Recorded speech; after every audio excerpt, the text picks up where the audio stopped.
जब हम कहते थे कि सारा पैसा तो मैरी और जॉन ले गए बाहर, भारतवासी को बहुत मुश्किल से आप लोगों ने तो हजारों इन्वेस्टर कैंप किए तो देश भर में लोगों को जागरूक करने के लिए। तब क्या बदला आपके मुताबिक? भारत के शेयर बाजार के सबसे बड़े निवेशक हैं। पहले वो एफआईआई होते थे, अब ये सब लोकल। तो आप देखिए मार्च के महीने में 13 बिलियन का सेलिंग आया। आप देखिए पिछले 10 वर्षों में कुछ खास कैपिटल एफपीआई से नहीं है। तो इसकी वजह से भारत के शेयर बाजार में जो एक वॉलेटिलिटी होती थी वो बहुत कम हो गई। आने वाले वर्षों में जो इक्विटीज़ में रिटर्न बनेगा वो पहले के मुताबिक कम वॉलेटिलिटी से बनेगा। वेल्थ जो हम सब जानते हैं कंपाउंडिंग से बनती है। कंपाउंडिंग में रेट ऑफ रिटर्न मैटर होता है और टाइम मैटर। आपने दोनों दिए लोग, एक इंसान वही इंसान 25-28 साल चलाता रहा, एक ही फंड को अच्छे रिटर्न देता रहा, लेकिन बहुत कम लोग। लेकिन जो एक्सेप्शनल आउटकम्स हैं वो हमेशा बहुत कम को ही होता। तो इसलिए ये कोई बहुत सरप्राइजिंग चीज़ नहीं है। एंड्योरिंग सक्सेस उसमें समय लगता है। Sometimes you can get very lucky, you may achieve lot of success, ऐसा हर इंडस्ट्री में देखा गया है। लेकिन वो सक्सेस जब बहुत फास्ट आती है तो वो एंड्योर नहीं करती। सिंपल है कि इस बहुत ही खास एपिसोड में आप सबका स्वागत है। आज मेरे साथ जुड़ रहे हैं जो मैं मानता हूं इस शेयर बाजार के मेरे लिए सबसे बड़े गुरु हैं। इन्होंने जब हम म्यूचुअल फंड क्या होता है, एसआईपी क्या होता है, ये जब सब था ही नहीं, तब से उन्होंने लगातार 2-2 दशक से भी ऊपर तक फंड्स को मैनेज किया और लाखों भारतवासियों के लिए तब वेल्थ बनाई जब हम लोग समझते ही नहीं थे कि इन्वेस्टमेंट क्या होती है। आज देश बदल गया है, आज जानकारी है हम सबके पास, लेकिन ये एक ऐसे इंसान है जिन्होंने ये सब तब किया जब उतनी जानकारी थी भी नहीं। प्रशांत जैन, जो एक लेजेंडरी इन्वेस्टर जिनको मैं कहूंगा, और पर्सनली मेरे लिए, जैसे मैंने कहा, एक बहुत ही गुरु का रोल अदा किया इन्होंने। बहुत कुछ सीखा है मैंने उनसे, और आज मेरी ये खुशकिस्मती है कि एक बार फिर यहां बैठकर कई सालों के बाद उनका इंटरव्यू कर पा रहा। अब ये अपनी खुद की एक कंपनी चलाते हैं। पहले बहुत लंबे समय तक एचडीएफसी म्यूचुअल फंड के साथ जुड़े थे एस CIO, और स्टार फंड मैनेजर कहें वो तो बहुत ही, जैसे मैंने कहा, एक नॉर्मल टर्म है इनके लिए। बहुत बहुत धन्यवाद प्रशांत नो, आने के लिए। नो, मैं तहे दिल से बहुत ही खुश हूं आज आपको मिलकर, और देखा होगा आपने जब आपने एंट्री मारी तो मैं कितना खुश था मिल गया। आप हमेशा ही खुश रहते हो। आपका मेरा रिश्ता बहुत पुराना है। को मैंने नाखुश कभी नहीं देखा है। नहीं, हम्म। आपको देख के खुश हो जाता है, क्योंकि आपकी जो ह्यूमिलिटी है, आप जैसे थे आज भी वैसे ही। धन्यवाद, धन्यवाद बहुत बहुत। खुद का जो अपना आप चला रहे हैं आज, जी। पिछले 4 साल से जो आप, जैसे मैंने कहा, अब आप अधिकतर HNIs, अल्ट्रा HNIs के पैसे को मैनेज करते हैं, लेकिन पहले 3 दशक से भी ऊपर आप रिटेल के पैसे मैनेज कर रहे थे, और आपकी कई स्कीम्स जो हैं 25-30 साल में 19%, 20% कंपाउंडेड से भी बढ़ी। ये जो सफर है, एक तरफ रिटेल जिस तरह से पैसे या एटीट्यूड या बिहेवियर उनका होता था, और वो दौर तब था जब हम कहते थे कि सारा पैसा तो मैरी और जॉन ले गए बाहर फाइज बना सही के, और सही। भारतवासी को बहुत मुश्किल से आप लोगों ने तो हजारों इन्वेस्टर कैंप किए तो देश भर में लोगों को जागरूक करने के लिए। तब क्या बदला आपके मुताबिक? देखिए, जहाँ तक इन्वेस्टर की सोच है तो उसमें एक बहुत ज़्यादा मैच्योरिटी आ गई है। उसमें समझ उनकी बहुत बढ़ गई है और उसका आपको असर वो दिख रहा है। जब मैंने इंडस्ट्री शुरू की थी 92-93 में, इक्विटी क्या है हम लोग को यही समझाना पड़ता था। यदि हम लोग 1 घंटे का रोड शो करते थे तो उसमें 55 मिनट हम लोग केवल सेंसेक्स की हिस्ट्री को ही समझाते थे। ये सेंसेक्स क्या है? ये स्पेकुलेशन नहीं है, इसमें आप इन्वेस्ट कर सकते हैं। तो आई थिंक वहाँ से अब ये हम लोग बहुत आगे आ गए हैं और ये देश के लिए और जिन्होंने जो निवेशक हैं सबके लिए बहुत अच्छा है। क्योंकि पहले इसकी समझ कम थी, तो हम लोग जो इकोनॉमिक ग्रोथ आई, उससे हम लोग लाभ नहीं ले पाए। और अब जो आप देख रहे हैं कि काफ़ी सेविंग्स इसमें जा रही हैं और इसकी वजह से हमारे शेयर बाज़ार में भी बहुत मैच्योरिटी आ गई है। कि पहले अगर थोड़ा-सा भी फ़ॉरेनर का सेलिंग आता था, तो बाज़ार घट जाता था और लोकल चाहते थे, ट्राई करते थे कि उनसे पहले वो बेच दें। अब ऐसा नहीं है। अब आप देखिए मार्च के महीने में 13 बिलियन का सेलिंग आया। आप देखिए पिछले 10 वर्षों में कुछ खास कैपिटल एफपीआई से नहीं आई। तो आज आपके जो भारत के शेयर बाज़ार के सबसे बड़े निवेशक हैं, पहले वो एफआईआईज़ होते थे, अब ये सब लोकल है। और नरीमन पॉइंट से लेके बीकेसी तक आपको LIC, HDFC, state bank mutual fund, prudential, ये सब मतलब 5-5, 10-10 लाख करोड़ के हम्म, फंड हो गए और ये ग्रो करते जाएंगे। तो इसकी वजह से भारत के शेयर बाजार में जो एक वॉलेटिलिटी होती थी, वो बहुत कम हो गई। तो अब आप फॉरेनर कितना भी बेचे, वो 1-2 महीने के लिए असर रहता है, फिर वो असर खत्म हो जाता है। तो मुझे लगता है आने वाले वर्षों में जो इक्विटीज़ में रिटर्न बनेगा, वो पहले के मुताबिक कम वॉलेटिलिटी से बनेगा। और ये जो सफ़र है ये अभी पूरा नहीं हुआ है, क्योंकि आज भी आप देखिए भारत की जो हाउसहोल्ड सेविंग्स है, उसका अगर हम टोटल सेविंग्स देखें हाउसहोल्ड्स की, तो मेरे ख्याल से वो 700-800 बिलियन के आसपास होगी। तो उसमें करीब 50-60 बिलियन साल का शेयर बाजार में आ रहा है। तो वो एक 10% से भी कम का नंबर है। यदि हम केवल फाइनेंशियल सेविंग्स देखें, जो उसकी आधी है लगभग 400 बिलियन की, तो आप कह सकते हैं कि 12 से 15% उसमें आ रहा है। तो मेरे ख्याल से हमारी जीडीपी तो बढ़ेगी ही, सेविंग्स बढ़ेगी ही, लेकिन उस सेविंग्स का जो प्रतिशत शेयर बाजार में आ रहा है, वो भी बढ़ेगा। ग्लोबली ये नंबर 20 से 40% है। तो आने वाले समय में मुझे लगता है हमारा बाजार और मजबूत होगा और वेल्थ क्रिएट करेगा। और ये बहुत खुशी की बात है कि पहले हम खाली कंज्यूम करते थे, हम उस वेल्थ हम जनरेट नहीं करते थे खुद के लिए। अब इकोनॉमी भी ग्रो करती है और उसका जो एक बड़ा हिस्सा है रिटर्न्स का, वो भी देश के नागरिकों को ही मिल रहा है। मुझे याद है जब पिछली बार आपसे मैंने बात की थी, हो गए अब उस बात को 10-12 साल, जब इंटरव्यू आपका मैंने किया था, तो आपने मुझे कहा था, और ये मैंने अपनी किताब में भी लिखा था एक उदाहरण, कि आपको सिर्फ जो एक बात का गम होता है वो ये होता है कि आपकी ये जो स्कीम थी, जिन्होंने 25 साल 28 साल कैगर दिया 19%, लेकिन बहुत थोड़े लोग थे जो पूरे दौरान रहे और इसका फायदा उठा पाए। ये सोच जो है क्या बदली है क्या? पेशेंस की बात की थी आपने कि वेल्थ जो हम सब जानते हैं कंपाउंडिंग से बनती है, कंपाउंडिंग में रेट ऑफ रिटर्न मैटर होता है और टाइम मैटर।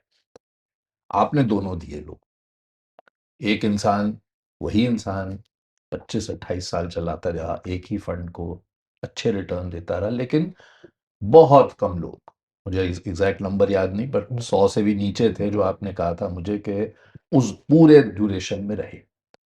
नहीं देखिए, वो सही है कि बहुत कम लोग जो है उस 28-29 साल के सफ़र में रहे होंगे, ना के बराबर होंगे, शायद 10, 20, 50 100 लोग होंगे। लेकिन जो एक्सेप्शनल आउटकम्स हैं, वो हमेशा बहुत कम को ही होता है। तो इसलिए ये कोई बहुत सरप्राइज़िंग चीज़ नहीं है। लेकिन फिर भी मैं कहूँगा कि अगर हम इक्विटीज़ को एज़ एन एसेट क्लास देखते हैं, तो उसमें पेशेंस बढ़ी है लोगों की, बहुत। क्योंकि देखिए, हर वर्ष इंडियंस इक्विटीज़ खरीद रहे हैं। तो अगर आप, हो सकता है वो एक फंड में 25 साल, 30 साल नहीं रुके, हो सकता है एक शेयर में भी नहीं रुके, लेकिन एज़ एन एसेट कैटेगरी तो वो पैसा निरंतर हम हर महीने उसमें डाल रहे हैं। तो आई थिंक वो एक बहुत अच्छा डेवलपमेंट है। और देखिए, इन्वेस्टर की दृष्टि से देखा जाए, तो उसके पास उतनी जानकारी भी नहीं है। जब कोई फंड खराब करता है, तो वो कैसे उसको असेस करे कि ये जो एक खराब दौर है परफॉर्मेंस का, ये एक शॉर्ट टर्म का है या ये लॉन्ग टर्म का है। तो उसमें हर व्यक्ति अपनी-अपनी सोच के अनुसार कदम उठाएगा। और कभी-कभी ऐसा भी होता है कि फंड का परफॉर्मेंस जो शॉर्ट टर्म में खराब है, वो लॉन्ग टर्म के लिए भी खराब हो जाता है। तो इसमें मेरे ख्याल से सही-गलत का कहना बहुत मुश्किल है। लेकिन अच्छी बात ये है कि एज़ अ कैटेगरी जो इन्वेस्टर का व्यू है वो बहुत लॉन्ग टर्म है और we are constant buyers, local capital is a constant buyer, so which is extremely good. Hmm. अभी हाल में ही आपने एक नोट निकाला। आपके जो पेयर्स हैं, जूनियर्स हैं, वो सोशल मीडिया पर जाकर बोलते हैं, आप कभी नहीं बोलते। ये भी एक सवाल है मेरा बाद में। हुँ, लेकिन आपने एक नोट निकाला और कहा कि दिस टू शैल पास। हुँ, ये पूरी जो अभी युद्ध की चल रही चल है रही और ये सब, और आपने इससे भी वर्स कई साइकिल्स है। में इस बाजार को देखा। तो जब आप ये लिखते हैं तो ऑब्वियसली एक एक्सपीरियंस से कहते हैं, क्योंकि कई लोगों ने ये कहा ऐसा कभी नहीं हुआ, इस बार अलग है। लेकिन आपका जो ये आया नोट, उसमें आपने दो बातें कही कि ये भी पास होगा, धैर्य रखिए। और दूसरा आपने कहा कि अगले 3 साल में आपकी उम्मीद है कि 50% तक की अपसाइड है इस है। बाजार में। जी। ये अगर आप थोड़ा समझा पाए, पूरा नोट तो नहीं पढ़ सकता आपका यहाँ हुँ। इंटरव्यू में, लेकिन आपके जो थॉट्स थे इसके पीछे। नहीं देखिए, जो वॉर है, जो युद्ध है, ये कोई नई चीज़ तो नहीं है। ये तो जब से ह्यूमैनिटी है तब से लड़ाइयाँ चल रही हैं। तो और लेकिन ये जो लड़ाई थी, ये कोई ऐसी लड़ाई नहीं है कि जो आपके देश को डायरेक्टली असर डाल रही है। ये ऐसा नहीं है कि जैसे कुछ देश थे वो लड़ाई से ख़त्म हो गए। तो ये ऐसी सिचुएशन नहीं थी। इसमें भारत को जो फ़र्क पड़ता था, वो केवल ऑयल के प्राइस से पड़ता था। और ये युद्ध भी ऐसा था, मुझे लगता था कि ये बहुत लंबा समय चलने की इसकी उम्मीद नहीं थी। तो और हम लोग ने ये भी देखा है कि अगर तेल का दाम बढ़ता भी है, तो वो थोड़ा इफ़ेक्ट करता है, बट उससे एक जो बेसिक ग्रोथ है, वो कहीं नहीं जाती। मैं आपको एक एग्ज़ाम्पल देता हूँ, 2000 में तेल का दाम $10 था और 2007 में या 2008 में $140 हो गया। 14 गुना तेल का दाम, लेकिन फिर भी हमारी इकोनॉमी ग्रो करती रही। तो हमारी जो इकोनॉमी ग्रो करती है, उसके बहुत ही बेसिक, बहुत फंडामेंटल रीज़न है। तो जैसे हमारी पॉपुलेशन बढ़ रही है, जो वर्किंग एज पॉपुलेशन है, वो और तेज़ी से बढ़ रही है। तो भारत एक ऐसा देश है जहाँ पे कि 2050 तक या शायद उससे भी आगे तक हमारी वर्किंग एज पॉपुलेशन बढ़ती रहेगी। ऐसा जो अन्य बड़ी इकोनॉमीज़ हैं, उनमें ऐसा नहीं हो रहा है। हमारा देश एक बहुत ही I I would say it's a very blessed country, क्योंकि यहाँ पे आप देखिए, आपके पास फ्लैट लैंड है, उसपे बर्फ नहीं है। पूरे देश में 365 दिन आपको सन मिलती है। आपके पास मॉनसून्स है, रिवर्स है, फर्टाइल लैंड है। तेल को छोड़ के लगभग सभी मिनरल्स हमारे यहाँ हैं। We have young, smart, educated, hard working, low cost people. आप बहुत सारे देशों में जाएँगे, तो लोग उतने मेहनती नहीं हैं, उतने एंटरप्राइज़िंग नहीं हैं। यहाँ पे एंटरप्रेन्योर बहुत है। और हमारे देश में एक जो बेसिक अ, गवर्नेंस का, इकोनॉमी का, इंस्टीट्यूशंस का जो एक फ्रेमवर्क होता है, वो है। हमारे यहाँ लॉ को लोग ब्रेक करते हैं, लेकिन लॉलेसनेस नहीं है कि बड़े स्केल पे लॉलेसनेस है। तो जो आपकी इलेक्शंस होते हैं, तो ऑर्डरली ट्रांजिशन ऑफ पावर है। आर्मी का कोई दखल उसमें नहीं है। कोर्ट्स इंडिपेंडेंट है, मीडिया इंडिपेंडेंट है। तो और ये सब हमारे सिस्टम में इनग्रेन्ड है। तो ये सब बहुत एक इम्पॉर्टेंट चीज़ें हैं किसी इकोनॉमी को, कंट्री को प्रोग्रेस करने के लिए, जो कि बहुत सारे देशों में नहीं है। इसके अलावा आप देखिए, हमारी जो गवर्नमेंट्स रही पिछले 40 सालों में, इसमें हर प्रकार की गवर्नमेंट आई। लेफ्ट लीनिंग, राइट, सेंटर जो भी हम बोलते हैं, कोalition गवर्नमेंट्स। लेकिन कभी भी जो रिफॉर्म्स की दिशा थी, वो रिवर्स नहीं हुई। आपकी जो आपने मतलब देश उल्टा नहीं किया कभी। तो ये एक बहुत बड़ी चीज़ है कि इतनी डाइवर्सिटी, इतनी चेंज के दौरान भी जो रिफॉर्म्स थे, वो दिशा, स्पीड उसकी कम ज़्यादा हुई, लेकिन दिशा उसकी कभी रिवर्स नहीं हुई। तो इस वजह से आई थिंक ये इकोनॉमी आप देखिए 40-50 साल में कोविड का वर्ष छोड़ के कोई ऐसा साल नहीं था जब ये डीग्रो करी हो। चाहे तेल का दाम 140 हो, चाहे 10 हो, चाहे इंटरेस्ट रेट कुछ भी हो, चाहे कोalition गवर्नमेंट हो, चाहे एक्स गवर्नमेंट हो, चाहे वॉर हो, चाहे लीमन क्राइसिस हो। लीमन क्राइसिस के वर्ष में भी दिस इकोनॉमी ग्रू 5.5%। तो ये इसी बैकग्राउंड को देखते हुए कहा था कि ये वॉर पास हो जाएगा, और हमने हमेशा ये देखा है इंडिया में, क्योंकि ग्रोथ यहाँ पे परसिस्टेंट है। आप अगर जितने इमर्जिंग इकोनॉमीज हैं उन सब की अगर आप वॉलेटिलिटी ऑफ जीडीपी ग्रोथ देखेंगे तो भारत की लीस्ट है। हम केवल फास्टेस्ट ग्रोइंग नहीं है इकोनॉमी, हमारी वॉलेटिलिटी भी लो लीस्ट है। तो ये एक बहुत बड़ी स्ट्रेंथ है। तो जब ये वॉर जैसी सिचुएशन आती है, ऑयल का प्राइस अप होता है, तो उससे शेयर बाजार पे प्रभाव पड़ता है, सेंटिमेंट पे फ़र्क पड़ता है, कॉर्पोरेट प्रॉफिट्स पे भी थोड़ा फ़र्क पड़ सकता है, लेकिन उसका जो इकोनॉमी है उस पे कोई विशेष फ़र्क नहीं पड़ता। तो इसीलिए मैंने हमेशा देखा है कि जब भी इंडिया के बाहर कोई ऐसा इवेंट है जिससे सेंटिमेंट ख़राब है और जिससे शेयर बाजार डाउन है, तो उस समय खरीदने में आपको गेन्स जो है वो ज़्यादा है। तो इसीलिए मैंने कहा था, क्योंकि 2 वर्षों से शेयर बाजार अलग-अलग कारणों की वजह से बढ़ा नहीं है बल्कि घट गया है, और 2 साल में ग्रोथ तो है, तो पी मल्टीपल कम हो गए, और ये व्यू था कि ये 2 हफ्ते में नहीं, 2 महीने में नहीं, तो 1 साल में तो वॉर खत्म हो जाएगा। तो अगर आप 3 साल का व्यू लेंगे तो उसमें 12 से 14% की प्रॉफिट ग्रोथ और थोड़ा-सा मल्टीपल जो रीरेट होने की जगह है उसको जोड़ेंगे, तो लगभग वो 50% का निफ्टी का टारगेट जो है ऐसा बना सकते हैं।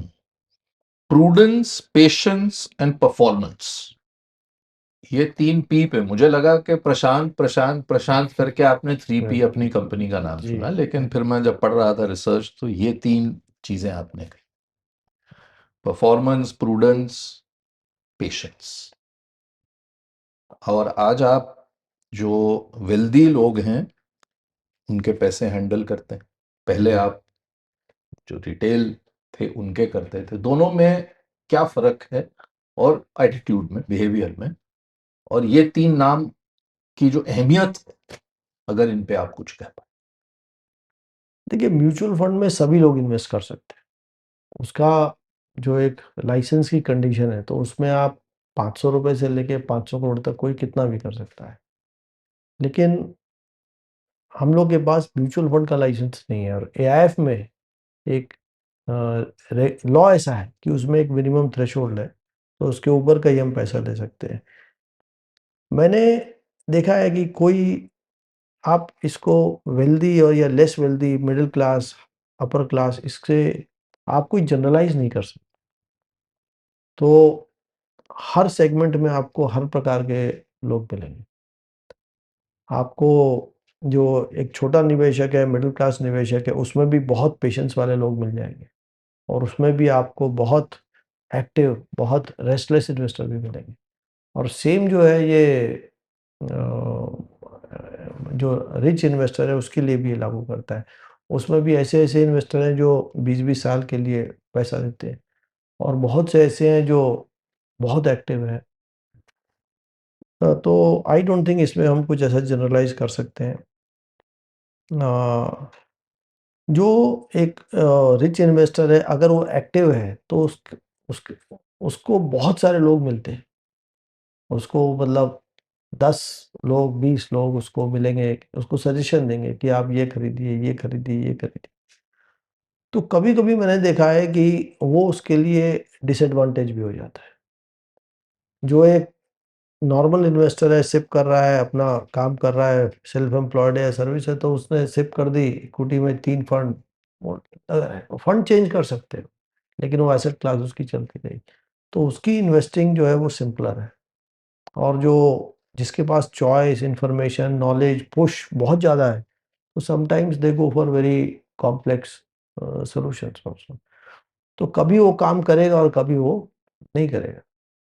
तो बट मेरे ख्याल से इसमें हम एक जनरलाइज़ नहीं कर सकते। आपको दोनों सेगमेंट में you will find very well informed investors and less well informed investors. You will find investors जिनको समझ है कि उसको कितनी समझ है, और ऐसे भी बहुत से लोग हैं जिनको ये समझ नहीं है कि उनको कितनी समझ है या नहीं। तो मुझे लगता है आपकी समझ कम ज़्यादा हो चलता है, लेकिन आपको मालूम होना चाहिए कि रियल में मुझे कितनी समझ है। If I know what I don't know, then I will act accordingly. मैं हेल्प लूँगा, एडवाइस लूँगा। तो बट इसमें कुछ जनरलाइज़ हम नहीं कर सकते मेरे। सर, पेशेंस की जो पावर है कि वेल्थ, चाहे आप बिजनेस करें, एंटरप्रेन्योरशिप करें, करियर करें, हर एक में, और आप तो उसके उदाहरण हैं कि सक्सेस ओवरनाइट नहीं आता किसी भी चीज में। हाँ, मतलब ऐसा कह सकते हैं कि अ, एंड मतलब एंड्यूरिंग सक्सेस मेरे ख्याल से उसमें समय लगता है। Sometimes you can get very lucky, you may achieve lot of success. ऐसा हर इंडस्ट्री में देखा गया है। लेकिन वो सक्सेस जब बहुत फास्ट आती है तो वो एंड्योर नहीं करती, क्योंकि you tend to become over confident, और या जो फैक्टर्स थे जिनकी वजह से वो एक्सपोनेंशियल सक्सेस आई, वो हमेशा नहीं रही। आपके मुताबिक प्रशांत, ये जो इतनी हेवी सेलिंग हुई है, और इसलिए पूछ रहा हूँ क्योंकि इस पर भी कई अटकलियां लगाते हैं लोग, जो एफआईआईज ने जो पिछले 18-20 महीने से कर रहे हैं, और इतने हाई स्केल पे जो कभी देखा नहीं गया, आपके मुताबिक ये क्यों? देखिए, ये बहुत सिंपल है। आप हम लोग हर क्वार्टर में एक कमेंट्री लिखते हैं, तो हम लोग ने सितंबर 24 के कमेंट्री में लिखा था कि निफ्टी इज ओवर वैल्यूड। उस समय पे जो इंडिया का प्रीमियम था वैल्यूएशंस के टर्म्स में ओवर इमर्जिंग मार्केट्स, वो बहुत ज़्यादा हो गया था। औसत हमारा जो पी है वो 60-70%, 50 से 70% ऊपर रहता है ईएम एवरेज से, और उस समय ये करीब 120-130% पहुंच गया था। तो वो बाजार महंगा था।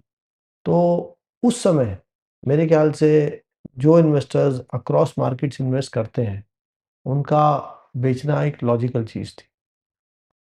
और उसके साथ ही में क्या हुआ, जब मार्केट बहुत महंगा था, तो जो हमारे देश में मल्टीनेशनल कंपनीज हैं, तो उन्होंने भी इंडिया में जो बिजनेस है उसमें अपनी स्टेक डाइल्यूट की। जैसे आप देखिए, Hyundai पब्लिक किया, एलजी पब्लिक किया, टेनेको पब्लिक किया, बहुत सारी कंपनीज पब्लिक की। जी ने, जेडएफ ने, बीएटी ने, वर्लपूल ने काफ़ी अपने लोकल लिस्टेड कंपनीज में स्टेक कम किया। वो ऐसा इसलिए किया उन्होंने भी क्योंकि बाजार बहुत महंगा था। और तीसरा इसमें पीई का सेगमेंट था, प्राइवेट इक्विटी का, क्योंकि जब बाजार बहुत महंगा है तो उन्होंने भी स्टेक्स बेचने को ज़्यादा प्रॉफिटेबल समझा। India was the second highest market globally for amount of P exits last. अब क्या हुआ, जब आपने एमएनसीज और पी दोनों आपके शेयर्स बेच रहे हैं, तो आपका एफडीआई आउटवर्ड हो गया, डॉलर्स बाहर जाने लगे। तो फॉर द फर्स्ट टाइम पिछले 2 वर्ष इंडिया का नेट एफडीआई लगभग जीरो रहा। तो उसके वजह से, क्योंकि इंडिया एक करंट अकाउंट डेफिसिट कंट्री है, तो हमारे रिजर्व्स थोड़े कम हुए, तो उसकी वजह से रुपए में बहुत वीकनेस है। अब वो रुपए की वीकनेस की वजह से एफपीआईज उनको तकलीफ आई, क्योंकि वो डॉलर इन्वेस्टर्स हैं। रुपी में weakness was more than the normal weakness, so that must have played a role in the last year for this selling. और लास्ट ईयर एक चीज और हुई कि AI as a theme gain traction, और India के पास कोई एआई का अभी तक कोई मीनिंगफुल प्ले नहीं है। तो जब एआई में इतना ट्रैक्शन आया, तो उससे भी कुछ पैसा इंडिया जैसे देशों से निकल के एआई थीम्स में गया। और इसी को क्रम को आगे बढ़ाएं तो पिछले 2-3 महीनों में जब ये ईरान का वॉर शुरू हुआ, तो बैकड्रॉप क्या था कि इंडिया में एआई नहीं है, करेंसी आपकी वीक है, इंडिया का मार्केट मैसिव अंडर परफॉर्मेंस। अब जब ईरान का वॉर शुरू हुआ, तेल का दाम ऊपर गया, तो फियर क्रिएट हुआ कि तेल का दाम कहीं $150 नहीं चला जाए। तो उससे और जो है फॉरेनर्स को, एफपीआई इसको पैनिक आया। और उसी लिए आप देखेंगे कि मार्च के महीने में लगभग अभी तक की हाईएस्ट सेलिंग करीब 13 बिलियन की आई। तो आई थिंक हमको ये जो एफआई का सेलिंग है इसको इस क्रम में देखना चाहिए। 3 पार्ट्स थे, over valuation, weak currency, AI और अंत में ऑयल प्राइस। अब मुझे लगता है कि ये सब प्रेशर जो है वो समाप्त हो गए। मार्केट वैल्यूएशन कम है, तो इन्वेस्टर भी जो है, जो म्यूचुअल फंड्स जो बायर्स हैं इन इश्यूज़ में, वो उनको उतना एक्सपेक्टेड रिटर्न नहीं मिला, तो they are more cautious buyers, तो वैल्यूएशंस हैव मूव डाउन। तो जो एमएनसी या पी के सेलिंग से जो डॉलर्स बाहर जा रहे थे, वो काफ़ी कम हो जाएगा। हम्म, ऑयल का दाम कम हो चुका है। एफसीएनआरबी में इंडिया को अच्छे डॉलर्स आने चाहिए, उससे स्टेबिलिटी एक आएगी, परसेप्शन में फ़र्क आएगा। और मुझे लगता है एआई में भी 2 पार्ट हैं। एक है यूएस में जो इनोवेटर्स है, जैसे एंथ्रोपिक है या चैट जीपीटी है, इनके बारे में मुझे पूरी समझ नहीं है। तो मैं नहीं कह सकता ये ओवर वैल्यूड है, बबल है, क्या है। लेकिन जो ताइवान कोरिया में हो रहा है, जो मेमोरी के प्राइसेस 5-6 गुना बढ़ गए, उसमें जो जब आप मान लीजिए $100 में आप बेच रहे थे मेमोरी, $10 कमा रहे थे। अब वो $100 की वैल्यू 400, 500, $600 हो गई, तो आपका प्रॉफ़िट $300-400 हो गया। तो वो जो एक मोमेंटम था, वो मेरे ख्याल से सस्टेन नहीं करेगा, क्योंकि मेमोरी एक कमोडिटी है। इसमें 1 से 2 वर्ष लगता है वो कैपेसिटी बढ़ाने में, तो वो ट्रेड रिवर्स होएगा। और जब वो ट्रेड रिवर्स होएगा, तो मुझे लगता है इंडिया जो कि एक लीनियर ग्रोथ स्टोरी है, वो आपको अच्छी लगेगी। जब आपका $10 का प्रॉफ़िट 10, 20, 30 गुना बढ़ रहा है, तो 12% ग्रोथ में किसको इंटरेस्ट है? हम्म, तो आई थिंक आने वाले समय में मुझे लगता है कि फ़िलहाल तो मुझे लगता है एफआई का सेलिंग का जो टाइम था, वो मतलब ख़त्म हो गया या बहुत कम रह जाएगी सेलिंग। लेकिन आने वाले समय में कभी न कभी India will come back in favour, और ये 12-14% ग्रोथ, जो कि अपने आप में दुनिया में सबसे ज़्यादा ग्रोथ है, it will look relatively more attractive. Hmm, तो आई थिंक फॉरेनर्स भी एक समय पे वापस आएँगे। लेकिन इसका दूसरा पर्सपेक्टिव ये है कि फॉरेनर्स का जो रोल है इंडिया में, अब वो बहुत कम रह गया है। तो देखिए, इनकी ओनरशिप पीक में 24-25% होती थी मार्केट की, अब ये 14% या उसके भी नीचे आ गई है। तो इनका स्टॉक तो अभी भी है, लेकिन फ्लो बेसिस पे जो लोकल म्यूचुअल फंड्स हैं, इंश्योरेंस कंपनीज हैं, इनका साइज बहुत ज़्यादा है। तो मुझे नहीं लगता कि फॉरेन फ्लो से कोई बहुत ज़्यादा फ़र्क इंडिया में पड़ेगा, लॉन्ग टर्म रिटर्न पे तो नहीं पड़ेगा। हाँ, जब आपकी हेवी सेलिंग है, कुछ समय के लिए मार्केट नीचे रह सकता है, और उस समय हमको we should double our SIPs, we should double down on our investments, क्योंकि हम्म, जैसे ही ये सेलिंग बंद होगी, ये मार्केट के बढ़ने के चांस फिर हो जाएंगे। हम्म। जो एआई की बात की आपने, जी। मैं वो कंपनी स्पेसिफिक नहीं आपसे पूछ रहा हूँ, क्योंकि जैसे आपने कहा वो तो एक अलग डिस्कशन पॉइंट है, उस स्पेसिफिक कंपनी का बबल है कि नहीं है, but as a new technology, क्या आप मानते हैं कि ये एक बहुत डिसरप्टिव चीज होने वाली है अक्रॉस इंडस्ट्रीज, उसकी यूजेज एआई की? देखिए, मैं कोई टेक्नोलॉजी का स्पेशलिस्ट नहीं हूँ, लेकिन ये एक प्रोबेबिलिस्टिक टेक्नोलॉजी है। ये कोई डिटर्मिनिस्टिक टेक्नोलॉजी नहीं है। लेकिन बिल्कुल अ, उससे जो बहुत सारी चीज़ें हम करते हैं जो रेपिटेटिव हैं, उसको ये ऑटोमेट कर सकता है। उसकी प्रोडक्टिविटी बहुत सारे जॉब्स में बढ़ेगी, और जो भी एआई को अडॉप्ट करेगा, उसको उसका फ़ायदा मिलेगा। बट मैं गलत हो सकता हूँ, बट मुझे ऐसा नहीं लगता कि दुनिया पूरी एआई की वज़ह से बदल जाए। हम्म। अ, आपने ये भी लिखा कि जो लार्ज कैप्स हैं, क्योंकि जब तेजी आती है तो लोग सब कुछ चेज करते हैं, मिड कैप भी, स्मॉल कैप भी, लेकिन जो लार्ज कैप्स हैं, जो बड़ी कंपनियां हैं समझाने के लिए, जिनमें जिनकी एक हिस्ट्री है, साइज है, लेकिन शायद क्योंकि साइज है तो उतनी तेजी से नहीं ग्रो करती जितनी कोई छोटी कंपनी हो, लेकिन रिस्क भी उनमें कम होता है। क्या अभी भी आपकी बिलीफ लार्ज कैप्स में? देखिए, इसको देखने का सही तरीका मेरी दृष्टि में ये है कि आप इंडस्ट्री वाइज़ देखें। देखिए, कुछ इंडस्ट्रीज़ फ़ास्ट ग्रो करती हैं, जब वो इंडस्ट्री इवॉल्व कर रही है। जैसे 30-35 साल पहले आईटी इंडस्ट्री ज़ीरो से शुरू हुई, तो वो बहुत फ़ास्ट ग्रो करी। और कुछ वही इंडस्ट्री जब मैच्योर हो जाती है, तो उसमें ग्रोथ कम हो जाती है। अब आप मैच्योर इंडस्ट्री में अगर ग्रोथ देखेंगे, तो हम ऐसा नहीं कह सकते कि जो बड़ी कंपनीज़ हैं, वो छोटी कंपनी की अपेक्षा उसी इंडस्ट्री में स्लोअर ग्रो कर रही हैं। मेरा एक्सपीरियंस अलग है कि जो लीडर्स हैं, जो स्ट्रॉन्गर कंपनीज़ हैं, जो वेल मैनेज्ड हैं, वो छोटे कंपनी से फास्टर ग्रो कर सकते हैं। लेकिन वो इंडस्ट्री ही स्लो ग्रो कर रही है। तो इसलिए एक इमर्जिंग इंडस्ट्री से आप ये जो बड़े इंडस्ट्रीज़ के कंपनीज़ हैं, उनको कंपेयर करेंगे, तो उनकी ग्रोथ कम होगी। हुँ, तो ये एक इंडस्ट्री का इश्यू है। मेरे ख्याल से इसमें लेकिन सेम इंडस्ट्री में I would prefer buying the more well established companies. तो आप कोई भी इंडस्ट्री में देखिए, चाहे वो बैंक्स हों, एयरलाइन्स हों, मतलब एक लार्ज कंपनी में और छोटे कंपनी में आप 5 बड़ी कंपनी लीजिए, 5 छोटी कंपनी लीजिए उसी इंडस्ट्री की, तो वो जो 5 बड़ी कंपनी है उसमें रिटर्न्स लॉन्ग टर्म में 5 छोटी कंपनी से बेटर आएगा। लेकिन जब एक नई इंडस्ट्री आती है, नया बिज़नेस मॉडल आता है, तो क्योंकि उसकी मैच्योरिटी कम है, इवॉल्विंग है, ज़ीरो से शुरू हो रहा है, तो उसमें ग्रोथ बहुत ज़्यादा हो सकती है। हुँ, तो और उसमें इन्वेस्ट करने से लाभ है। लेकिन अगर मैं 100 स्मॉल कैप लेता हूँ, तो उसमें से कुछ ही स्मॉल कैप्स हैं, जो कि इस पैटर्न में फिट होंगे। जो हुँ। बाकी हैं, जो पुराने स्मॉल कैप्स हैं, मैच्योर स्मॉल कैप्स हैं, उसमें आपको अधिक रिटर्न नहीं मिलेगा। तो मेरे ख्याल से इसको हम जनरलाइज़ हमको नहीं करना चाहिए। मेरा थोड़ा सोचने का तरीका अलग है, जैसा मैंने आपको बताया। हुँ।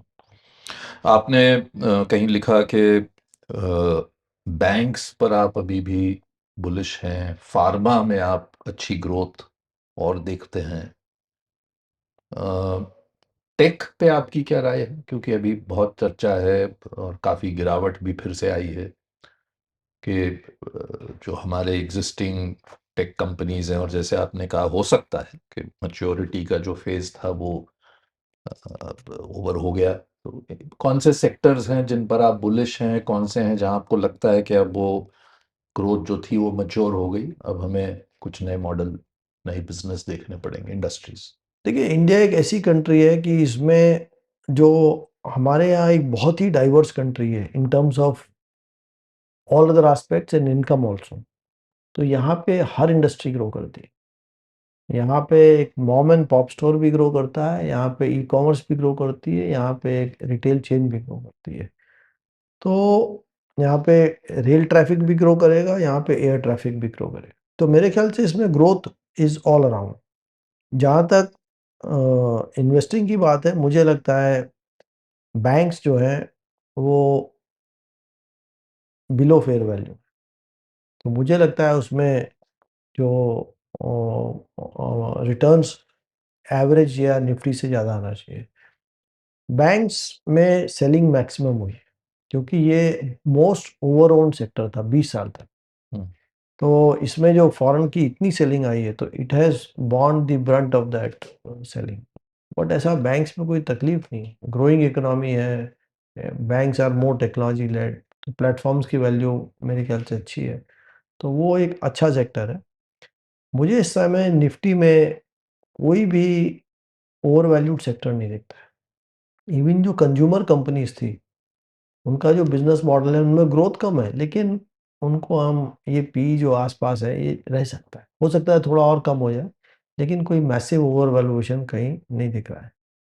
जहाँ तक टेक की बात है, कि एक तो ये बहुत मेच्योर इंडस्ट्री है, it's a very very big industry. ये कोविड के पहले भी स्लो ही ग्रो कर रही थी। हम्म, तो वहाँ से और आज के ग्रोथ में और थोड़ा कमी आई है, वो एआई की वजह से होगी बिल्कुल। लेकिन ऐसा नहीं है कि पहले ये बहुत फास्ट ग्रो कर रही है। अब एआई का इस पे क्या इम्पैक्ट होगा, ये कहना थोड़ा मेरे लिए उतना डेफिनिटिवली क्लियर नहीं है। क्योंकि एक आर्गुमेंट तो सिंपल है कि एआई जो काम 10 लोग कर रहे थे, वो आप बहुत कम में कर सकते हैं, तो आपकी बिलिंग कम हो जाएगी। क्लाइंट को आपकी उसी काम करने की बिलिंग कम हो जाएगी। और दूसरा ये है कि जब कोई एंटरप्राइज़ एआई को अडॉप्ट करेगा, तो उसमें उसको एक सिस्टम इंटीग्रेटर की या जो उसके लिए सिस्टम हेल्प करता है, तो उसकी ज़रूरत पड़ेगी। जो ये बैंक्स हैं, मीडिया कंपनीज़ हैं, कंज्यूमर कंपनीज़ हैं, इंजीनियरिंग है, कुछ भी है, जब ये एआई अडॉप्ट करेंगे, तो मेरे को लगता है कि ये जो सॉफ्टवेयर सर्विस कंपनीज़ हैं, कंसल्टेंट्स हैं, इनके पास ये बिल्कुल जाए। तो आईटी बजट कम नहीं हो रहा मेरे ख्याल से। जो कंपनी का जो टर्नओवर था वो जिस रेट से ग्रो कर रहा है, उसका आईटी बजट उसी रेट से ग्रो करेगा मेरे ख्याल। लेकिन हाँ, जो कस्टमर को जो वैल्यू है उसके $100 की, अब वो और ज़्यादा मिलेगी। लेकिन एक दूसरी चीज़ ये और ये है कि जब हम देख रहे हैं कि आईटी में भी कुछ कंपनीज़ स्लोअर ग्रो कर रही हैं, कुछ फास्टर ग्रो कर रही हैं। जो ज़्यादा निम्बल है, कभी कहीं पे वो छोटी कंपनीज़ हैं, तो वो लोअर प्राइस पे भी काम करने को तैयार हैं। तो उसमें भी एक खुद में आपस में उनमें मार्केट शेयर कम-ज़्यादा हो रहा है। तो I am not very clear कि इसमें आने वाले वर्षों में किस प्रकार से ये बिज़नेसेस बिहेव करेंगे। मुझे नहीं लगता कि ये ख़त्म हो जाएँगे और ये भी ठीक है कि ये बहुत फ़ास्ट ग्रो नहीं करेंगे। हम्म। अब इनका पी कम हो चुका है, तो इसलिए ये डिसीज़न और मुश्किल है। तो इस पे एक मैं न्यूट्रल जैसा व्यू लेके चल रहा हूँ। क्या आप मानते हैं कि अगले 10 या 20 साल भी अगर मैं कहूं, इक्विटी में जो निवेशक हैं और जो, जैसे आपने राइटली कहा, कारण हो सकते हैं कि आप बदलें एक से दूसरे स्कीम या एक स्टॉक से दूसरे स्टॉक, लेकिन एसेट क्लास को ओन करिए। क्या आप मानते हैं कि क्योंकि भारत भी अब बढ़ गया है, भारत की मार्केट बढ़ गई है, कंपनियों की अर्निंग्स बढ़ गई है कंपेयर टू जो 20 साल पहले थी, लेकिन अब भी अगर आपको डबल डिजिट रिटर्न्स चाहिए, भारत क्योंकि अभी भी एक ग्रोथ फेज में है और कई लोग कहते हैं कि बहुत शार्प होगा यहाँ से अब जो ग्रोथ होगा, तो क्या आउटलुक है आपका? 10-20 साल में भी लोग वेल्थ अच्छी बना सकते हैं भारत में इक्विटी से? मेरे ख्याल से बिल्कुल बनना चाहिए, लेकिन इसका ये देखिए, मैं 10 साल के लिए इन्वेस्ट कर सकता हूँ, 20 साल के लिए इन्वेस्ट करके रह सकता हूँ। मैंने अपने फंड में 30 साल तक पैसा इन्वेस्ट करके रखा था। लेकिन इसका ये मतलब नहीं है कि मैं साल में एक बार रिव्यू नहीं करूँ। Of so course, a long term investor also should be N alert of investor. Course, of course, वो तो गिवन है तो मेरा। कभी आपको कुछ मालूम पड़े कि देश में कुछ ऐसा हो रहा है, इससे पूरी अर्थव्यवस्था जो है खराब हो रही है। जैसे बहुत सारे देश हैं खत्म जैसे ही हो गए। पूरी इकोनॉमी मतलब इतना लॉलेसनेस, तो कभी मुझे नहीं लगता ऐसा होगा। But we have to be alert. देखिए, हमको न्यूज़ फ्लो जो भी हेडलाइन है, हमको उसको सिंपल पूछना है कि इस न्यूज़ फ्लो से इंडिया के इकोनॉमी पे एडवर्स इम्पैक्ट है क्या? और अगर है तो 1 साल के लिए या 5 साल के लिए? जैसे ईरान का वॉर था, तो इससे आप पूछिए तो आपको आंसर सबको वही बोलेगा कि नहीं, इससे कोई लास्टिंग इम्पैक्ट नहीं है, कुछ समय का इम्पैक्ट है। तो उससे मुझे नहीं घबराना है। लेकिन जैसे कुछ देश हैं जो मतलब खत्म जैसे ही हो गए, तो ऐसा होगा तो फिर क्या इकोनॉमी, क्या शेयर बाजार बचेगा? मुझे नहीं क्या लगता ऐसा होगा। हम ही नहीं बस। होंगे? तो आई थिंक अगर वैसा नहीं है तो ये देश ग्रो नहीं करेगा, ये एक्सेलरेट करेगा। इसमें ग्रोथ और तेज आनी चाहिए, क्योंकि बहुत सारी चीज़ें जो पहले हमारे यहाँ कमी थी, अब वो कमी दूर होती जा रही है। देखिए, AI can be a big advantage. हम टेक्नोलॉजी को बहुत जल्दी अडॉप्ट कर लेते हैं। हमारी जो डेमोग्राफिक्स है वो बहुत पावरफुल है। जो ये जीसीसीज़ इंडिया में आ रहे हैं, ये एक बहुत बड़ा ट्रेंड है। मैन्युफैक्चरिंग इंडिया में आ रही है। यूएस, यूरोपियन कंपनीज़ को इंडिया में ज़्यादा मैन्युफैक्चरिंग करानी है। जियोपॉलिटिकली भी, कॉस्ट की वजह से भी।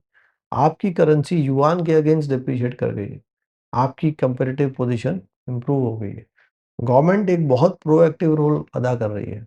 ये PLI scheme billions of dollars government companies को दे रही है नई इंडस्ट्रीज में इन्वेस्ट करने के लिए। तो आई थिंक जो इंडिया का एनवायरनमेंट है, ये एक बहुत अच्छा एनवायरनमेंट है। आज से 10 साल बाद आ, जब और जल्दी भी ये बैटरीज की कॉस्ट जैसे जैसे कम हो रही है, तो आपकी solar power will become economical. Electric vehicles बढ़ जाएंगे। इंडिया की जो सोलर एनर्जी है, ये दुनिया में वन ऑफ द चीपेस्ट है, क्योंकि मेरे पास रेडिएशन बहुत ज़्यादा है और सोलर पैनल मेरे कॉस्ट कम है। तो it can be a significant comparative है। आप बोलिए कि 10 साल में इंडिया की जो तेल की डिमांड है, उसको हम सोलर, बायोगैस, एथेनॉल से रिप्लेस करेंगे कुछ हद तक, तो क्या होगा? तो इंडिया का जो बड़ा एक इम्पोर्ट है वो कम हो जाए। तो आई थिंक इंडिया के पास बहुत पॉसिबिलिटीज़ हैं और this country should grow faster. आज हमारे यहाँ पावर की कमी नहीं है, हमारे पास अच्छे रोड्स हैं, अच्छे एयरपोर्ट्स हैं, अच्छे पोर्ट्स हैं, अच्छी रेलवे लाइन है, अच्छी टेलीकॉम। आप 20 साल पहले देखिए, ये सब शॉर्ट सप्लाई में। हमारी जो गवर्नेंस है वो इम्प्रूव कर रही है लगातार। आरबीआई को देखिए, सेबी को देखिए, गवर्नमेंट को देखिए, कितने लॉज डीक्रिमिनलाइज किए, इतने सारे सर्कुलर्स को इतना सा कर दिया। तो डिजिटल अडॉप्शन की वजह से कितना ट्रांसपेरेंसी, कितनी एफिशिएंसी आ रही है। तो मेरे को लगता है इंफ्रास्ट्रक्चर। इंफ्रास्ट्रक्चर, तो आई थिंक ये हमारी जो जीडीपी ग्रोथ है ये 7% के आसपास चल सकती है और ये एक्सेलरेट भी कर सकती है। Eight the same time India में चेंज इज स्लो, क्योंकि हम एक डेमोक्रेसी है, हम एक फेडरल सेटअप है, हमारे यहाँ फ्री मीडिया, मतलब कोर्ट सब फ्री है। तो इंडिया में change is slow, it is very but it is sure. तो आई थिंक हमको नहीं ऐसा मानना चाहिए कि इंडिया 10% पे ग्रो करने लग जाएगा। वो पोटेंशियल है, लेकिन वो मेरे ख्याल से रियलिस्टिक नहीं है। तो I am very optimistic on the country और आई थिंक वी इंडिया में कुछ लोग पेसिमिस्ट हो जाते हैं चाइना को देख के, वियतनाम को देख के। तो मेरा उनको यही कहना है कि आप इंडिया को उन देशों से कंपेयर मत करो। वी आर वेरी डिफरेंट, हमारे बहुत अलग स्ट्रेंथ्स हैं, उनके अलग स्ट्रेंथ्स हैं। आप इंडिया को हर 10 साल के गैप में देखिए। 1990 में इंडिया में क्या था, 2000 में क्या था, 2010 में क्या है, 2020 में क्या है। तो आप देखेंगे कि हम हर 10-10 साल में हमारी वीकनेसेस कम हुई और हम पहले से बेहतर है। तो I think we are moving in the right direction और I think equity should do exceedingly well. At the same time India में अब कोई चीज़ की शॉर्ट सप्लाई नहीं है। तो उससे क्या हुआ है कि और कंपटीशन बहुत है। आप एक ऐप पे कुछ आपको खरीदना है तो आपको 50 सर्विस प्रोवाइडर मिलते हैं। तो इससे क्या हो गया है कि इन्फ्लेशन कम हो गया है इंडिया में स्ट्रक्चरली। तो हमारी कॉस्ट ऑफ कैपिटल भी कम हो गई। आज आपको होम लोन 7.5% में मिलता है, 20 साल पहले आपको 10-12% में मिलता था। तो आपकी जो रियलिस्टिक रिटर्न एक्सपेक्टेशन है उसको आप 2000 के पहले का रिटर्न मत देखिए। आज आपकी नॉमिनल जीडीपी ग्रोथ 10 से 12% है। तो इक्विटीज में लॉन्ग टर्म में वही ग्रोथ आप मान सकते हैं। एक फाइनल चीज, देखिए India is a large economy, लेकिन यहाँ पे पर कैपिटा इनकम बहुत कम है। तो आज आप शायद ताज्जुब होगा आपको, इंडिया में केवल 12% घरों में कार्स है, केवल 8% घर में एयर कंडीशनर है और केवल 2 से 3% लोग साल में एक बार फ्लाइट में बैठते हैं। तो ये आपको क्या बताता है कि इंडिया में जैसे जैसे इनकम ग्रो करेगी तो the runway for growth in India is very very long. तो कोई कारण नहीं है जिससे हम ऐसा सोचें कि अगले 10-20 साल में इक्विटीज़ में अच्छा पैसा नहीं बनेगा। और एक फाइनल चीज़ और आपको कहता हूँ, देखिए आप टैक्सेशन देखिए, फिक्स इनकम में आपका टैक्सेशन मार्जिनल है, तो आपको 35-40% का टैक्स देना है। तो आपको पोस्ट टैक्स जो रिटर्न है वो 4 से 5% आएगा। इक्विटी में एक एवरेज रिटर्न भी आपको 11-12% मिलना चाहिए। तो जो कंपाउंडिंग का फ़र्क है फिक्स इनकम और इक्विटी में, वो समय के साथ साथ बहुत बड़ा हो जाता है। तो आई थिंक इक्विटीज़ में डेफिनेटली एक लॉन्ग टर्म की दृष्टि से हमको इन्वेस्ट करना चाहिए और पेशेंट रहना चाहिए। सोशल मीडिया से इतना दूर क्यों रहते हैं आप? नहीं, दूर नहीं हो, ऐसी कोई ज़रूरत नहीं नहीं, महसूस कहीं है होती। ही नहीं आप। नहीं मतलब ऐसा कोई नॉइज मानते हैं आप उसको? अब तो साइंस भी कह रही है कि भाई दूर ही रहे तो बेटर है, नहीं, मैं तो मेंटल देखिए हेल्थ के लिए भी ठीक नहीं है। मतलब मैंने उसकी कभी कमी महसूस नहीं की, तो इसलिए ऐसी कोई, बट आई थिंक उसमें पॉजिटिव्स भी हैं और अगर आप उसको उससे कंट्रोल हो गए तो बहुत तकलीफ भी है। बट मुझे कभी ऐसी उसकी, क्योंकि हम लोग के पास वैसे भी इंफॉर्मेशन जितनी हम डाइजेस्ट कर सकते हैं उससे बहुत ज़्यादा है। तो वहाँ जाके और इंफॉर्मेशन लें उसकी आवश्यकता नहीं पड़ी। लेकिन आई थिंक इट इज़ इससे बहुत बड़े रेवोल्यूशंस आए हैं देखिए। तो मैं तो नहीं कहता, मेरे को लगता है फेसबुक इंस्टाग्राम से बहुत चैलेंजेस भी क्रिएट होते हैं इंडिविजुअल्स के लिए, लेकिन वो इकोनॉमी के लिए शायद अच्छा भी है, क्योंकि आप छोटे शहर में बैठे हैं, आपके पास कोई टैलेंट है, आप कुछ बना सकते हैं। अब the whole world you can show sale. तो आई थिंक उसके बहुत पॉजिटिव्स और नेगेटिव्स हैं, और हर को अपनी अपनी समझ के अनुसार उसको यूज़ करना चाहिए। बचपन कैसे बीता आपका? बचपन बहुत अच्छा था, मतलब कहाँ मैं बड़े आई वाज पले आप? Born in Dehradun and I moved all over UP. My father was in government service. तो मेरे को लगता है हमारे टाइम में सुविधाएं कम थी, लेकिन बचपन आज के बच्चों से बहुत बहुत बेहतर था। बेहतर था उसमें। तो पढ़ाकू तो आप थे ही। आप नहीं, पढ़ते जो भी थे। परफेक्ट, नहीं, जो एक सिचुएशन थी तब भी और आज भी, जो एक चीज नहीं बदली, वो थी आईआईटी प्लस आईआईएम, और ये दोनों आपने कर ली। नहीं, पढ़ते भी थे, खेलते भी थे, लेकिन उस टाइम की वेस्टेज नहीं। हम्म, आज जो एक मोबाइल के होने से आपका, मैं देखता हूँ अटेंशन स्पैन खत्म हो गया।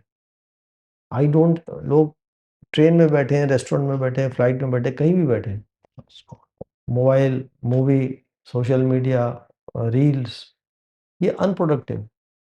उससे आपको इंफॉर्मेशन तो मिल सकती है, लेकिन नॉलेज नहीं मिल सकती।